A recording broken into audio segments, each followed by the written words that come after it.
Muy bien, antes de participar de los símbolos como hacemos cada domingo, quiero compartir con ustedes el tema de esta mañana. Saben ustedes que hay canciones que terminan trascendiendo más que sus propios autores. Hay muchos casos así. Yo no sé cuántos conocen a Víctor Heredia, pero hay una canción de Víctor Heredia, que es más conocida que él, que empieza diciendo: me preguntaron cómo vivía, me preguntaron. Sobreviviendo, dije, sobreviviendo. Es una canción que creo que todos conocemos, y si alguno de ustedes algún día quiere pasar un día depresivo, triste y aburrido, ponga esa canción varias veces y lo va a lograr con facilidad. Los muchachos del tablón transportaron la melodía, las tribunas, y creo que la canción así se popularizó y se patentó muchísimo más en el inconsciente y en el consciente colectivo de todo el pueblo argentino. Pero en realidad me gustaría que consideremos esta mañana el hecho de que pareciera, digo pareciera por si no es una cruel realidad, que si me pregunto a mí mismo y si alguien me preguntara cómo vivo, qué estoy sintiendo, qué me está pasando, real y lamentablemente quizá nuestra respuesta sea sobreviviendo. Ya no importa tanto de qué lado estemos políticamente. Acá en la iglesia nunca vamos a estar de ningún lado, y creo que son más de 2 los lugares. Hay muchas propuestas políticas y respetamos a todos aquellos y oramos por todos los políticos. Es más, nos gustaría que haya muchos cristianos que sean políticos verdaderos para que puedan guiar al pueblo en la voluntad de Dios. Pero convengamos, políticamente estamos sobreviviendo. Hace un mes atrás vivimos el tema de los saqueos, que hubiéramos querido que no pasaran nunca más. Y el viernes pasado, como comentaba Marcelo, también nos trajo recuerdos de hace 10, 11 años atrás. Ayer hice un llamado telefónico para una compra acá en la iglesia, simple, de un elemento que no vale más de 100, 120 pesos. No había precios. Hay negocios que están cerrados. Dios solamente sabe qué va a pasar mañana. Solamente Él. Cómo actuarán las variables económicas, cómo reaccionará la gente, cómo reaccionarán las entidades que manejan las finanzas. Por lo tanto, no solamente políticas, sino también económicamente estamos casi sobreviviendo. No solamente en la política nacional, en la economía nacional, sino en nuestras economías privadas, en lo particular. Sobrevivimos socialmente frente a la desigualdad, frente a tantas diferencias que hay entre unos y otros. Socialmente porque sobrevivimos cada día para no caer víctimas de la inseguridad, nos encerramos más, nos aseguramos más, tomamos más precauciones.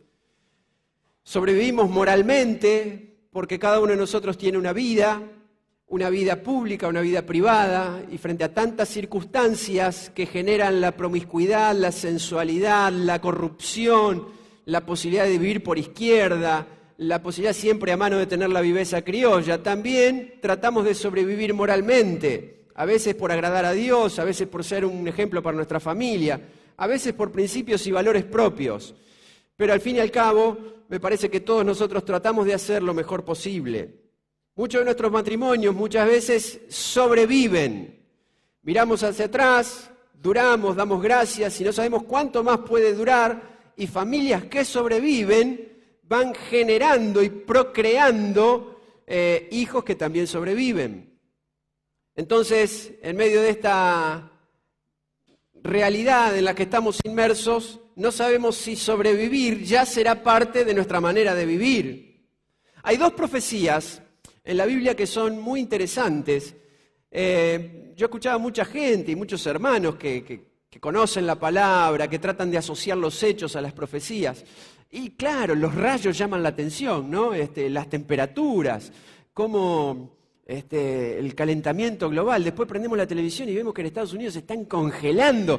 Bueno, no sé si es el calentamiento o no, pero de repente vemos que hay muchos fenómenos. Ahora, hay 2 hechos que son muy interesantes, que están marcando todas nuestras vidas en esta sociedad. Y el Señor profetizó que en los últimos tiempos la ciencia iba a aumentar y a desarrollarse de una manera increíble. Y por otro lado también dijo que por multiplicarse la maldad, el amor de muchos, no de algunos, de muchos, se enfriará. Se enfriará para con Dios, se enfriarán las relaciones. Y fíjense ustedes cómo se van entrelazando las cosas, que más allá que caigan algunos rayos o haya temperaturas extremas y haya algunos fenómenos políticos, la ciencia se ha desarrollado tanto que todos nosotros estamos expuestos a la tecnología porque la necesitamos y también, por otro lado, porque nos entretiene, nos captura, nos cautiva y muchas veces nos tiene prendidos. Orábamos por los preadolescentes. Fíjense ustedes, no hace falta decir que son solo chicos, ni adolescentes, ni jóvenes. Muchos de nosotros estamos sujetos y prendidos a una pantalla de televisión, de celular, de alguna tableta, de alguna computadora, que muchas veces es la primera fuente de información y de influencia que tenemos. Hagas lo que hagas, sumá tus horas de pantalla y comparalos con tus horas de diálogo, con tu esposo, con tu esposa, con tus hijos, con tus amigos, aunque sea. Sumale tus tiempos con Dios, cuánto orás. Sumale tu tiempo con Dios con la palabra. Sumale tu tiempo de lectura, sea lo que sea que leas, tu tiempo de reflexión. Si sumás todos esos tiempos, jamás tendrán comparación con el tiempo que pasamos expuestos a las pantallas. Por lo tanto, es nuestra principal fuente de influencia. Veas lo que veas. No digo que sea malo, pero por haberse multiplicado la ciencia, de repente genera que también se multiplique el mal a través de la tecnología. Entonces, todos los que estamos expuestos a la pantalla, también tenemos un fácil acceso a la maldad, a la inmoralidad y a la corrupción. Cada vez que hablamos de estos temas, yo digo, a lo mejor a vos esto no te pasa, pero le está pasando casi al 90% de las personas que poblan esta tierra. Y porque se multiplica la ciencia, se multiplica la maldad, el amor de muchos comienza a enfriarse. El otro día me llamó la atención, estando en un bar, como una pareja, un muchacho y una chica, de mediana edad. Llamémosle muchacho y chicas así, a tu edad. Los vi casi 20 minutos, uno frente a otro en silencio, cada uno con su teléfono celular. Estaban muy ocupados en sus cosas. Digo, ¿para qué salieron juntos? Lo único que compartían era la bebida que estaban tomando. Pero eso nos pasa en casa, nos pasa en todos lados, y cada vez estamos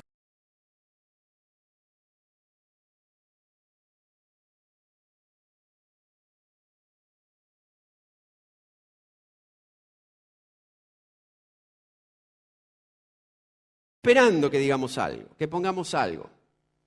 Por lo tanto, todo esto nos ha llevado a pensar de que estamos sobreviviendo de una manera triste. El otro día, yo creo que la madre, la señora dueña de los entrenamientos físicos es la disciplina. Se van a dar cuenta, poquito, pero todos los días me gusta hacer algo de ejercicio. Y creo más en la disciplina que en la cantidad de ejercicios.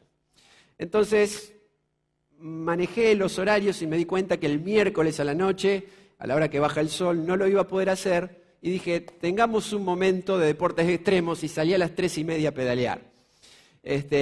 Había más de 46 grados, después me enteré. Bien más o menos. Pero en algún momento sentí que me empecé a sofocar. Lo respira y parece que el aire no está, no hay oxígeno. Eso le pasa a nuestras almas, eso le pasa a nuestra sociedad, eso le pasa a nuestras vidas. Y si te preguntan cómo estás viviendo, probablemente digamos sobreviviendo, sofocados. Nos pasa en la relación con Dios, porque a veces también estamos sobreviviendo. Venimos acá, a este lugar que llamamos la iglesia, aunque nosotros somos la iglesia, un poco para encontrar algo de oxígeno, sabiendo que quizás durante la semana no vamos a tener tiempo para oxigenarnos. Entonces, si ponemos algunos versículos acá en la pantalla, será lo que recibimos de la Biblia durante toda la semana, quizás. Oramos muy poco, oramos casi nada, buscamos muy poco al Señor. Y de esa manera casi que venimos acá a decir, nos vemos, nos encontramos, todavía estamos, todavía cantamos, todavía vivimos.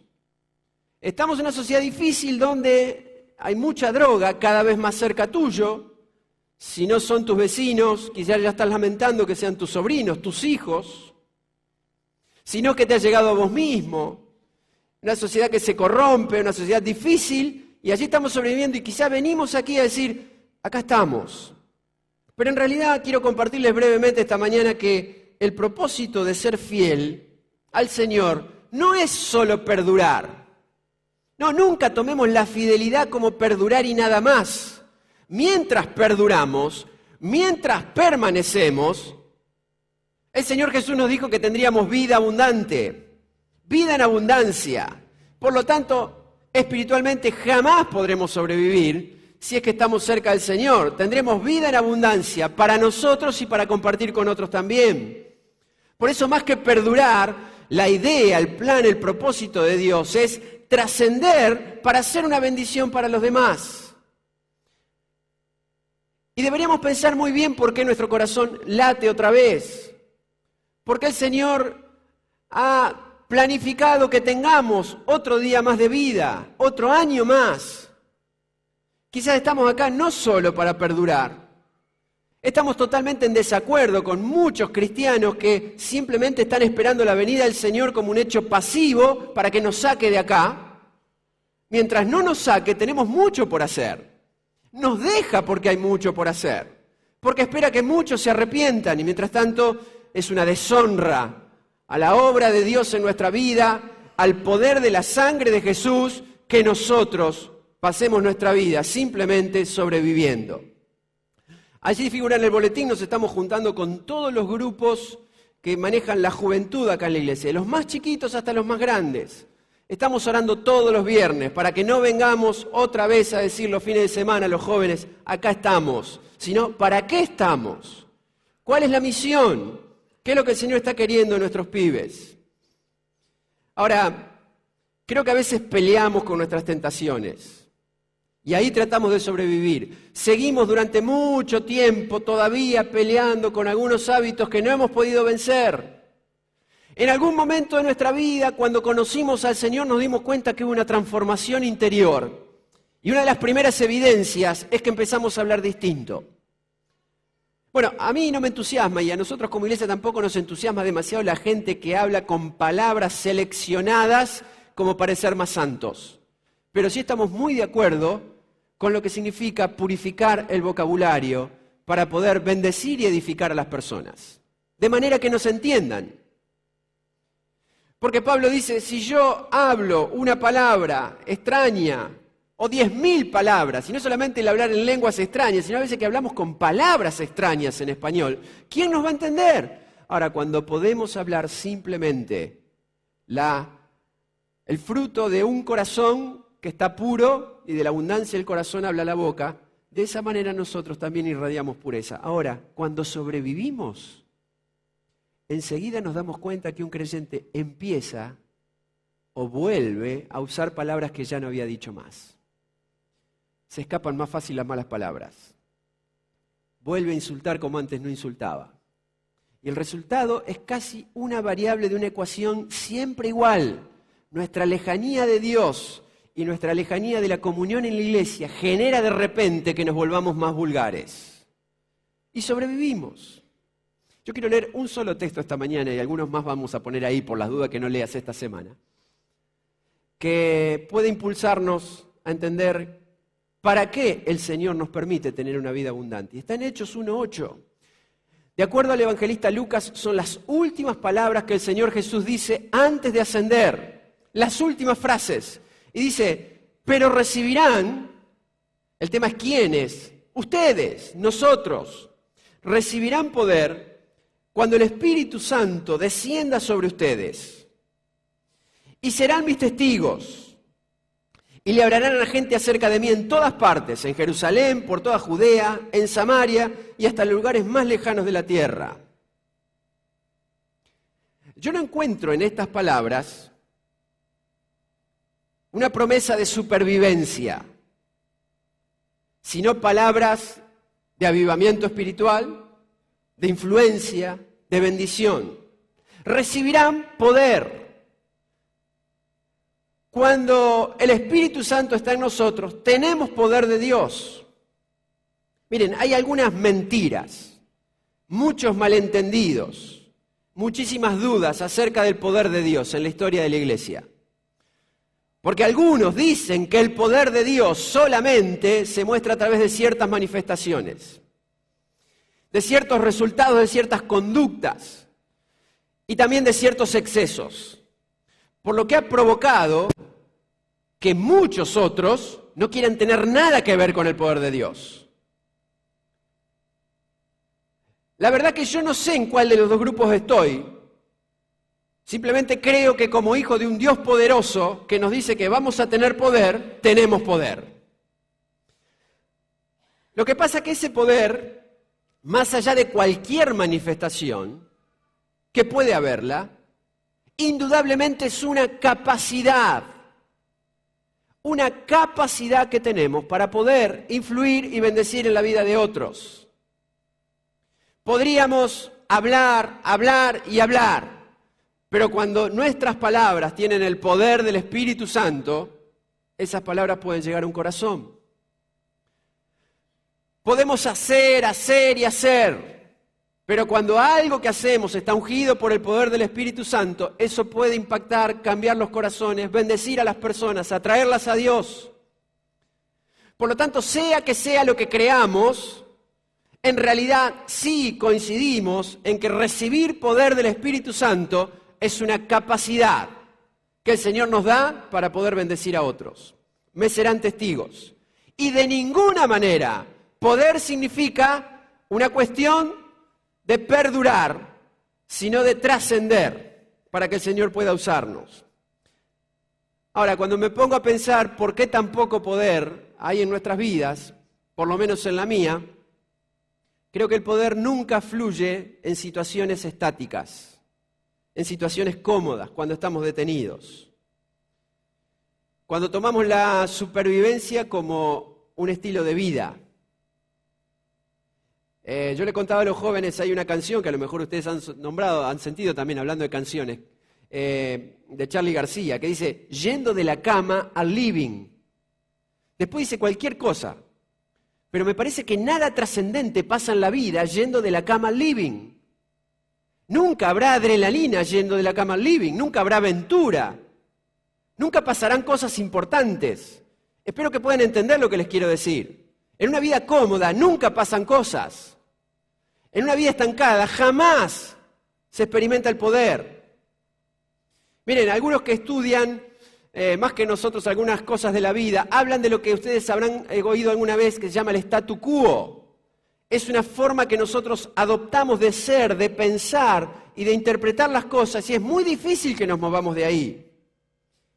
Se habla del statu quo en el sentido de una situación profundamente estancada, cuya enorme inercia hace muy difícil cambiarla. Y ustedes saben que algunas cosas nosotros las tenemos acomodadas porque vivimos dentro de algunos sistemas. Tu casa es un sistema. Comemos a tal hora, limpiamos así, vivimos así, hablamos así. De tal punto que cuando decimos vamos a cambiar, hay un deseo de cambiar, pero hay un montón de cosas que están armadas de tal forma que no es fácil cambiar. Hay una profunda resistencia al cambio en nosotros. Y a veces cuando estamos acostumbrados a que esta es una manera de vivir solamente con lo justito, sobreviviendo, es muy difícil cambiar. Parece que muchas cosas no cambian en nosotros simplemente porque de una manera automática estamos acostumbrados a concebir la vida, que nuestros deseos de cambio son un entusiasmo que dura poco hasta que otra vez volvemos a hacer lo mismo con total naturalidad. Espero que no, pero a los 26 días de enero, a lo mejor te propusiste algo para este año que ya a los 26 días estás pensando que no va a andar. Hay una especie de telaraña, imagínate, que está muy bien tejida, y quizás una presa, una pieza que cayó ahí, una mosca, una cucaracha, algo, está ahí en la telaraña. Si nosotros la tomamos a esa pieza y la estiramos, estamos generando un pequeño cambio de situación. La telaraña está tensa y podemos decir, señores, esto cambió, pero cuando la largo, todo vuelve otra vez al mismo lugar. Entonces, cuando queremos cambiar algunas cosas en nuestras vidas, estiramos y estiramos y estiramos hasta donde nos dura la voluntad. En el momento que nos desanimamos, nos dimos cuenta, nos descuidamos, miramos para otro lado, todo vuelve otra vez. Nos frustramos y hasta nos enojamos porque no podemos cambiar las cosas. Algunos que estudian estas cosas dicen la única forma de cambiar es cortando vínculos, cortando los hilos necesarios para que si algo lo queremos extraer, realmente lo podamos sacar. Entonces también tenemos algunas frustraciones en la vida por culpa nuestra y por culpa de nuestro sistema, de nuestra telaraña, de nuestra forma de vivir, en el que no podemos experimentar el poder de Dios porque no podemos salir de esto que se llama el statu quo. Oremos mucho al Señor porque a veces queremos cambiar algunas cosas en la iglesia, que no son actividades, es la manera de poder evangelizar, la manera de poder influir en la sociedad. Queremos. Cuando nos damos vuelta vuelve toda la normalidad. No creo que el Señor haya pensado en esto cuando dijo, ustedes van a recibir poder. Yo creo que el poder también en nuestra vida, para terminar, tiene que ver con entregarnos profundamente al Señor para que algunas acciones que el enemigo hace en nuestras vidas dejen de tener impacto. Porque nosotros podemos jugar a ser cristianos, pero el diablo nunca juega a ser el diablo. Lo es. Es el enemigo. No anda con vueltas. Tiene mucha inteligencia en cómo ocupa los lugares que le damos.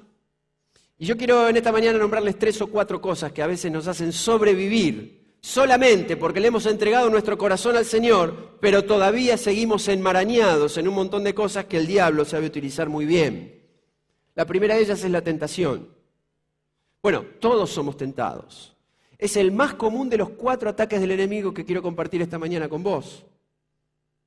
Es una incitación por parte del diablo hacia el mal, estimulando nuestros deseos, nuestros principios. Somos, dice la Biblia, atraídos y seducidos. Todos nosotros somos tentados. Nadie tiene que sentirse mal por ser tentado, porque si uno vive y es un ser humano, será tentado. Jesús mismo fue tentado. No es un problema ser tentado, un problema es caer en la tentación y pecar. Por eso el Señor Jesús soportó la tentación. Sin embargo, cuando pecamos es porque cedemos.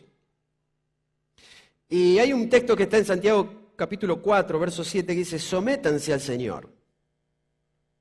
Someterse al Señor significa entregarse completamente a Él. Resistamos al diablo, y dice la Biblia, Él huirá de nosotros. A veces el tiempo de tentación es un tiempo medido, justo ahí, donde tenemos que ser fuertes, luchar y no caer en nuestra propia debilidad para poder resistir. Pero cuando caemos en la tentación, nos damos cuenta que otra vez vuelve a pasar lo que no queríamos que pase. Y es otra manera más de seguir sobreviviendo. El segundo ataque es un poco más complicado, está un poco más elevado y es la opresión. Bueno, se llama opresión a un montón de cosas, pero generalmente la opresión del enemigo es una tentación sostenida. No es una vez, es algo que se repite permanentemente.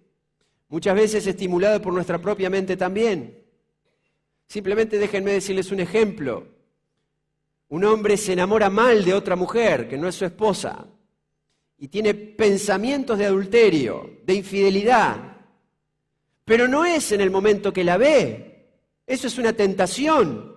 La opresión es cuando la tentación se repite todo el tiempo en los pensamientos y este hombre fantasea pensando permanentemente en eso, a tal punto que se entrega con todo el alma y todo el corazón a vivir en esta tentación.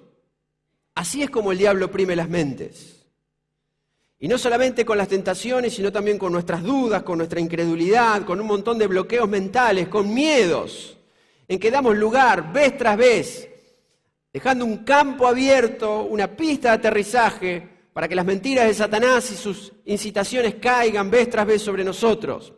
Pablo dice en 2 Corintios, me temo que así como la serpiente engañó a Eva con su astucia, así también los sentidos de ustedes sean de alguna manera apartados de la sincera fidelidad a Cristo.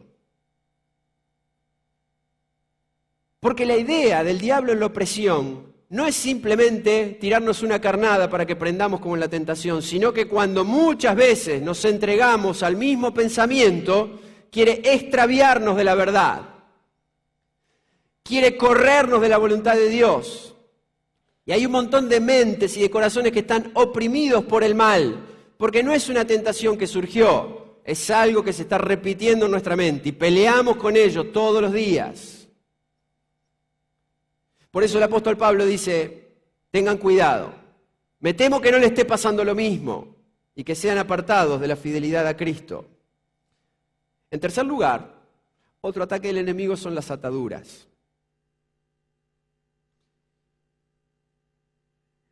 La atadura ocurre cuando caemos en la tentación y pecamos, pero ya deja de ser un proceso mental y comenzamos a practicar el pecado permanentemente. Podemos decir con palabras técnicas que algunos son hábitos, sí, que son muchas veces inclinaciones, adicciones, sí, pueden ser. Pero muchas veces esas cosas están tomadas por el mismo Satanás para que nosotros quedemos atados a ciertos hábitos y a ciertas prácticas. 1 Juan 5:18 dice, sabemos que los hijos de Dios no se caracterizan por practicar el pecado, porque Jesús, el Hijo de Dios, los mantiene protegidos y el maligno no puede tocarlos. Yo quiero que leamos este versículo, porque si bien entendemos que el diablo no puede llegar a poseer totalmente el alma de un cristiano, no será. Eso no significa que el diablo no pueda tocarlo y muchas veces no pueda detenerlo. Si leemos el versículo, la segunda parte es la consecuencia de la primera. El Señor nos protege y el diablo no puede tocarnos si nosotros dejamos de entregarnos a la práctica del pecado. Pero cuando lo practicamos con normalidad, el Señor sigue siendo nuestro Salvador mientras sobrevivimos, mientras quedamos atados. Yo creo que estas dependencias muchas veces las hemos confesado en nuestra vida. Y no son solamente un hábito en sí, sino que muchas veces obedecen a ciertas cosas que nos han pasado en la vida. Porque alguien no se vuelve alcohólico solamente porque le gusta el alcohol, sino porque escapa con el alcohol de algo de lo cual quiere huir, quiere tapar, quiere silenciar. Está totalmente demostrado que muy pocas causas de la droga son la presión del grupo. Sí, porque todos nos drogamos, vos también. Algunos. La gran mayoría usa las drogas como una vía de escape. Ante tantos temores, insuficiencias y problemas que han tenido en la niñez o en el presente y no los pueden solucionar. Y la única posibilidad es huir. Y cuando tratamos de huir a través de estas prácticas y de estos hábitos, tratando de lograr acallar la conciencia del corazón, es cuando el diablo toma oportunidad y ata a las personas. Si esta mañana, oyendo estas palabras, vos que estás acá, estás luchando contra un hábito y sabés que esto está pasando, no solamente porque pasa, sino porque hay algo que hace muchos años que queremos tapar, es el momento que renunciemos a muchas cosas, nos entreguemos al Señor y busques ayuda. Y busques ayuda. Para eso está la iglesia. Porque no se es libre así nomás porque uno haga una oración. A veces tomamos la oración como una manera simplemente de sobrevivir. Necesitamos entregarnos al señorío de Cristo en nuestra vida. Y quiero terminar diciendo que no solamente el diablo también nos ata, sino que muchas veces produce fortalezas espirituales en nosotros. En muchas épocas las murallas se levantaban poniendo piedra sobre piedra. Y cuando Satanás pone en nuestro corazón una mentira y después otra y después otra y después otra, terminamos creyendo muchas mentiras que se vuelven fortaleza en nuestra mente y en nuestro corazón. Nadie te quiere. No servís para nada. ¿Has escuchado esas voces alguna vez? Yo las he oído. El tema es que no permitamos que eso se vuelva una fortaleza y que permitamos que piedra sobre piedra empiecen a generar un paredón entre nosotros y el poder de Dios. Ahora sí termino de verdad. En la antigüedad se creía que la tierra no era redonda, era plana. ¿Han escuchado eso? Y el mundo conocido era Europa y parte de Asia. Entonces, el fin del mundo, lo último, era España. Era la parte más occidental. A lo mejor Pablo en esa época, con los conocimientos que tenía culturalmente e intelectualmente, quiso cumplir con este versículo que leímos en Hechos 1:8, de ir hasta lo último de la tierra. Y lo último de la tierra conocido en ese momento era España. Ustedes han leído un versículo que dice Pablo, tengo ganas de llegar a España. De España para allá no había más nada. La mitología griega decía que Hércules había puesto 2 grandes columnas, y hay un monumento que refleja esa idea, un poco más allá del estrecho de Gibraltar. Así que los que zarpaban desde las costas de España hacían un trecho y tenían miedo de caer al abismo. Los que navegaban realmente navegaban en el Mediterráneo.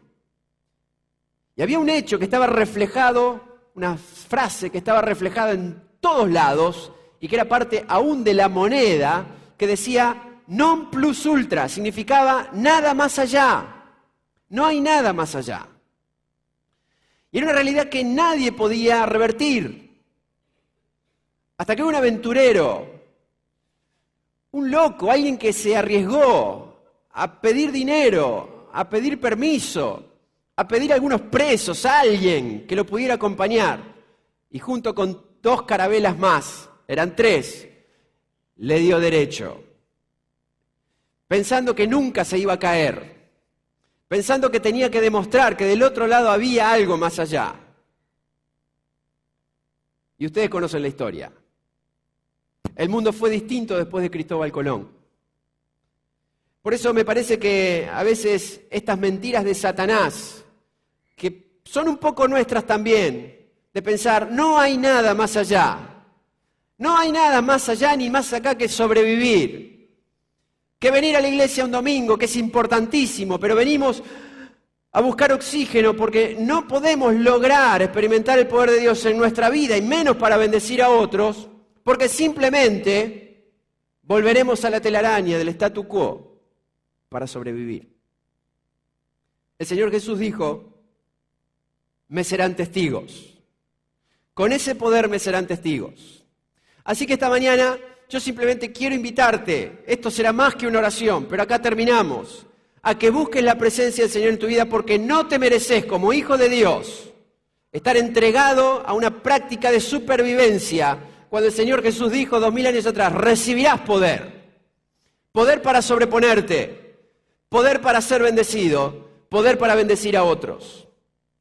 Me sorprendí, porque a veces está bueno leer la Biblia en distintas versiones. En el Salmo 119, caí en el versículo 7 y 8 hace unos días atrás. Y le voy a pedir que lo pongan y ahí terminamos. Quizás Esdras escribió este salmo y dice así, a medida que aprendo tus justas ordenanzas, te daré las gracias, te lo demostraré viviendo como debo hacerlo. Obedeceré tus decretos.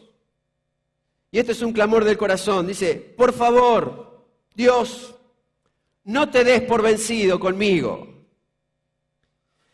Quiero decirles que entendamos que esta es una expresión humana. Porque hace 10 minutos cantamos que Jesús es el vencedor. Dios no se da por vencido. Otras versiones dicen, Señor, no me abandones. No me abandones completamente. Bueno, sabemos que Dios no nos abandona. ni parcial ni completamente. Jesús dijo, estaré con ustedes todos los días. En realidad, el sentido de esta expresión humana del corazón es, Señor, dame otra oportunidad, dame otra oportunidad, dame otra oportunidad. Aspirando y recibiendo algo de oxígeno, otra vez, sí Señor, dame otra oportunidad.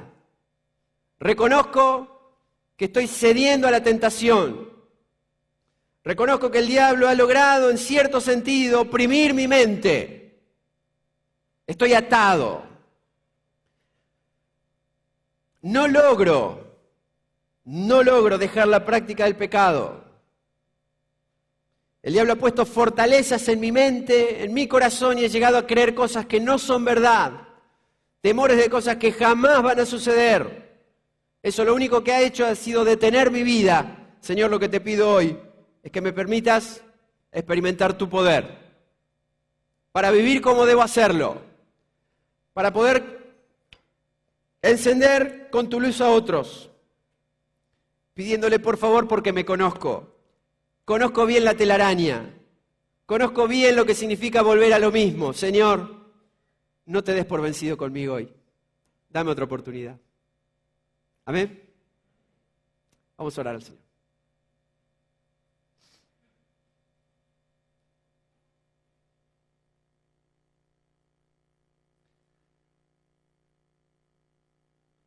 Señor, tan solo tú sabes por qué algunas cosas que hemos compartido esta mañana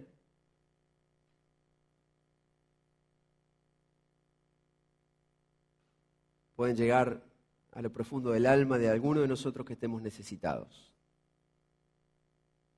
Nuestra expresión humilde, Señor, esta mañana es, por favor, aplica esta palabra a nuestra vida. Queremos experimentar tu poder, Señor. El poder que nos levanta, el poder que nos reanima, que nos da nuevas fuerzas, que nos hace emerger del mal, porque no estamos acá para sobrevivir, sino para darte la gloria con nuestras vidas. Y pedimos que esta luz pueda alumbrar a todos. Y pedimos que esta bendición pueda bendecir a muchos. Bendecí a los que luchan, Señor. Te pedimos nuevas fuerzas. Te pedimos la capacidad de buscar ayuda, de reconocer la realidad. Y juntos todos esta mañana te decimos otra vez, Señor, danos otra oportunidad. En el nombre poderoso del Señor Jesús. Amén.